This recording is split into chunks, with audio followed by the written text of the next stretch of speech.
The coast was calm as the patrol ship cut through the water. Nothing unusual was expected that day. The crew chatted, half-focused on routine checks. Suddenly, one sailor pointed toward the horizon. Something round and green floated in the waves, not fitting with the empty stretch of sea they had been scanning all morning. At first, everyone assumed it was a buoy, the kind fishermen often left behind. But as they drew closer, it looked too smooth, too rounded. But before we start, smash the like button and make sure to subscribe if you haven't, and hit that notification bell so that you won't miss any new stories. The paint shimmered under the Sunday. Some men leaned forward, frowning. A buoy shouldn't be this large or drifting this far from any known fishing grounds. Something was off. The closer they came, the stranger it appeared. This wasn't a simple marker bobbing gently with the tide. Its curved surface caught the light differently. It had dents, scars, and the faded remains of something painted long ago. The crew exchanged uneasy glances. None of them could say what they were really looking at. The captain narrowed his eyes and gave a simple order. "Bring us closer." The crew adjusted course, and the ship slowly edged toward the drifting object. Men crowded the deck, hands gripping the railing, straining for a better look. Their murmurs quieted as the gap narrowed.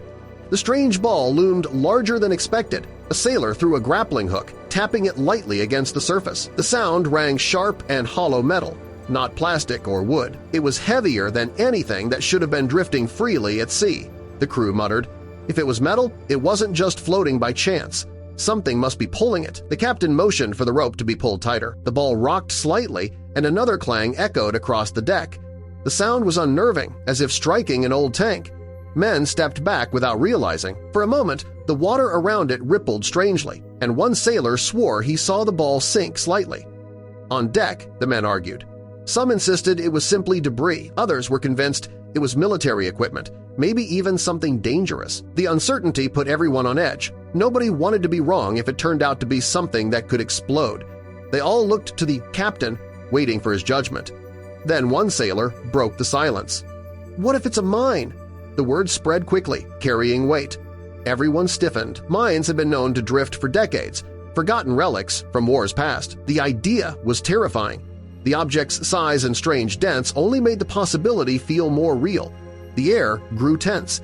Despite their unease, a rope was tied around it. As the line tightened, the ball rolled slightly against the water's resistance. Instead of moving freely, it felt anchored, as if connected to something deep below.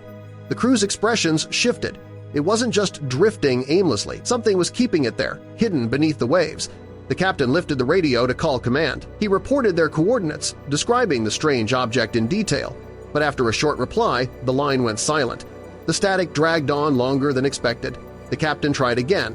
No answer. The crew shifted uncomfortably. Alone with the strange ball, the sea suddenly felt bigger. A sudden shift in the current tugged at the rope, jerking it against the railing. The ball bobbed lower in the water, revealing a faint, rusted loop at its top. The rope strained. Whatever held it below wasn't light. The men exchanged worried looks. They weren't just dealing with a floating sphere. Something else waited. The crew heaved on the rope, expecting it to loosen. Instead, the strain only grew tighter. It wasn't a free object, it was attached. The water shifted oddly, as if disturbed from below. A silence spread over the deck, heavier than before. Nobody wanted to say it out loud, but they all thought the same thing. What was down there? The decision was made. Divers would check it out. They moved slowly, pulling on heavy suits, checking tanks and gear twice. Their movements carried no banter now, only focus. Each man's face was drawn. The ship's deck fell quiet as the first diver stood at the edge, mask lowered, ready to slip into the unknown water. The first diver dropped overboard, bubbles rising quickly to the surface. The ship's crew leaned over, watching the trail as it drifted downward. For a while, nothing but bubbles marked his presence.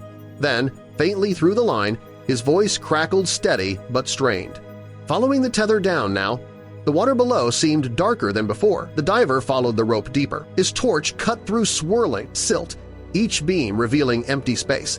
Then, slowly, a darker shape appeared ahead, large, flat, and unnatural. His breathing quickened in the headset. He steadied his torch, trying to make sense of the outline. "There's something down here," he reported. The crew exchanged tense glances. The shadow expanded with each stroke closer. It wasn't just a shape, it was massive. The diver swept his light across what looked like metal plating, stretching wider than expected. It was no rock. His voice came back, shaky now. "This thing is huge." Above, the men stiffened at his tone. The ball suddenly felt much smaller. The diver signaled up with a tug, a warning to pull him back if needed. His words came through again, strained but steady. "It's not just a buoy. It's attached to something enormous." His torch revealed barnacles and corroded bolts.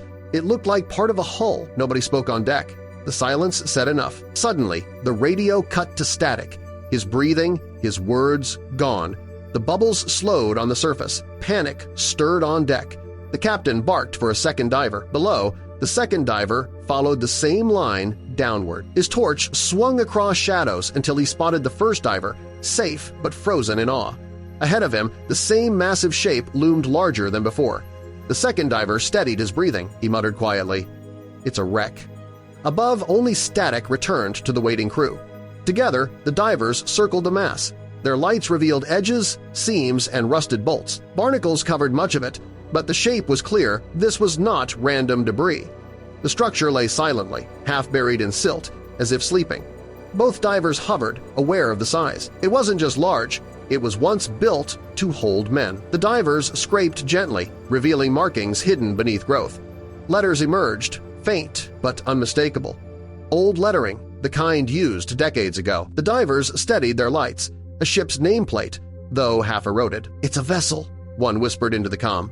Above, the crew stiffened as the word repeated. A lost ship? From when? The mystery deepened. The design was unmistakably old. Rounded edges, heavy rivets, thick plating, the kind of ship not seen in modern fleets. The divers circled, piecing together the hull's outline. Its size was immense, but more striking was its condition. It had been here for decades, untouched. The question formed quietly in every mind. Why had it been forgotten? Toward the stern, a door hung loosely, rusted hinges barely holding. Darkness waited inside. The divers exchanged a glance, both uncertain, but they knew they had to check. They floated closer, shining their lights inside. The beam caught on empty space and silt clouds, but there was more. Something was stored inside. The divers pushed gently, and the door swung wider. The sound of scraping metal echoed in their ears. Inside, the space was cramped but intact. They moved slowly, beams lighting corners buried in silt. Shapes began to emerge, stacked objects, ordered rows. Not chaos, not random. It looked like it had been carefully arranged before being abandoned. Rows of crates lined the room, some intact, others splintered by time. Their wooden sides were covered in faded paint. The divers brushed sediment away. The markings were clear enough to recognize as military. Above, the captain received the words, "Crates, dozens of them." The deck crew exchanged tense looks. Weapons? Ammunition? What had they stumbled on? On the side of one box, they spotted stenciled warning symbols for hazardous materials, the kind used in wartime.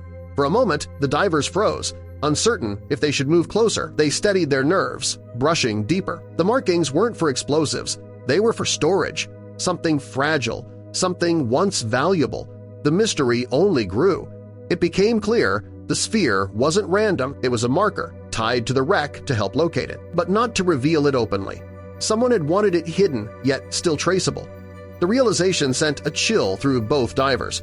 This wasn't just lost by accident. It had been deliberately left behind. The ship's nameplate became clearer as more silt was brushed aside. It matched records of a wartime cargo vessel that had vanished without explanation.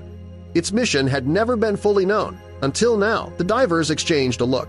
This wasn't just a ship. It was a piece of forgotten history, resting in silence below the waves. The crates were finally opened.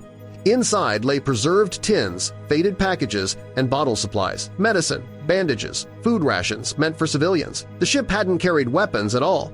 Its mission had been one of relief, not war. Lost at sea for 70 years, the wreck was finally uncovered. Above, the crew felt the weight of the discovery.